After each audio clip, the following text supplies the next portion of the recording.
How's it going, everyone? Today I'm going to be showing you a quick gameplay in the Bourrasque or the Borat that I got a couple of weeks ago. I know I'm not uploading, I'm just lazy, sorry about that. But this game I'm playing in the Bourrasque, which is probably one of my favourite tanks, not gonna lie, it's almost my most played now. And the reason I love it is just, like, it's fast and it's got a good gun, and it's got a camo you can use. And you can see here we peek the mid-ridge here and get a pretty nice shot into the first opponent, which happens to be the 703. And in this video you'll see how quickly this tank can actually pick up damage.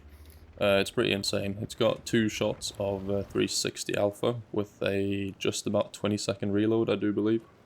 And it just makes it so that you can basically put 2 shells into people, pull back behind cover, reposition a bit, and then you're ready to fire again. So if you get this gun shooting and you can just constantly be peeking and doing 2 shots of damage, it can rack up the damage insanely fast.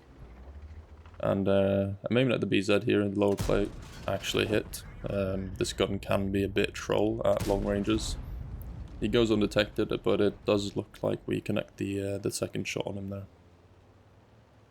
And I'm really interested to know what you guys think about the BZ, the very balanced tier 8 tank that they released.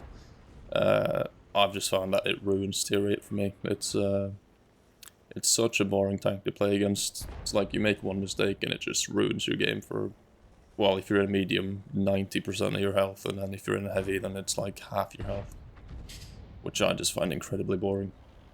But nevertheless, we're going to be peeking against the Iron Arnie here. Don't really want to be taking the hit, so I'm waiting for him to possibly bounce off the 80-15, which he does. We go for the tracks. I'll wait for him here to repair his tracks so I can perma-track him, but he doesn't do that, so just put my second one into him as well. And we're on a reload for about 20 seconds, which we can use to get into position to shoot someone else. As you can see in this game, we are top tier, so I'm running the equipment I'm running when I'm top tier usually, depending on if there's a light tank or not, and the map. If there's an open map with bushes, I might run the other one. So the main one I run is vents, improved aiming, and vert stabs, which I find work the best for this. And if you've got the directives, or you've got the bond to pay for the directives, I would recommend running the vent purge, which will give you the benefits of the coated optics, basically, without actually running coated optics. And for maps where I am bottom tier, or the map is a map where there's a lot of bushes that you can use to spot enemies and try not get spotted, I do use optics, low noise exhaust, and the commander's vision system as we take the head off one of the most broken tanks ever introduced into this game, which felt very good, as I might think you can imagine. And yeah, that's brought us up to just over 3k damage already, which is pretty nice. It's only been just almost 4 minutes now, and yeah, it's one of those games where you just ruffle stomp the enemy team, which I've had a lot lately. I'm either on the receiving end of it, or I'm just ruffle stomping the enemy team. We've driven up to the ridge here to try and get some side shots on the BZs, and put one into the side of him, slap him again, and I do not know what's going on with the outlines. I've recorded this off the replay system, and for some reason, I don't know if it's just the BZs that are broken, but yeah, it looks scuffed. So I don't know what's up with that. And as you can see here, we're already reloaded. Get a pretty lucky shot that one connects, wasn't fully aimed, and it actually tracks him. We'll take our time to aim the second shot though, and then finish him off. You can just see how fast the reload is. It's like I've pulled back after firing, and I'm almost reloaded again, ready to shoot someone for about 700 again. So we drive up alongside him. Don't mind the tracks of his tank just sticking out sideways, I don't know.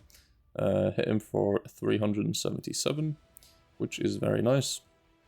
And now I've seen on the minimap, hint hint, always pay attention to the minimap, that there is a CS Liss, and they also have a TD that's not been spotted yet, so I'm guessing he's going to be sitting back there.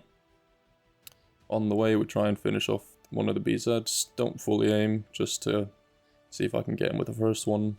Unfortunately, that misses, but we do pick him up on the second one.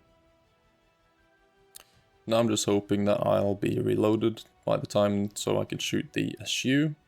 Hoping the team just doesn't absolutely destroy him. He does take one, hoping he can drive behind cover so I can get both in. I do put one, and the second to kill him. And then, yeah, we end the game on, well, I'll spoil it because I don't have the post-game stats, but I do end up on 6,000 damage this game from a couple of the blind shots. And this is about the best game I've had in the Bourrasque. Obviously, I've had games where I've made plays more, and I've actually worked for a victory in the tank, but this is my highest damage. I know it's a not very particularly impressive game, considering like we just ruffle stomped the enemy team, but I find it shows the what the Bourrasque is actually capable of pretty well. So I hope you enjoyed it, and please let me know if you've got the Borat and what you think of it. And that is pretty much the video. I hope you enjoyed it, and I hope to see you in the next one.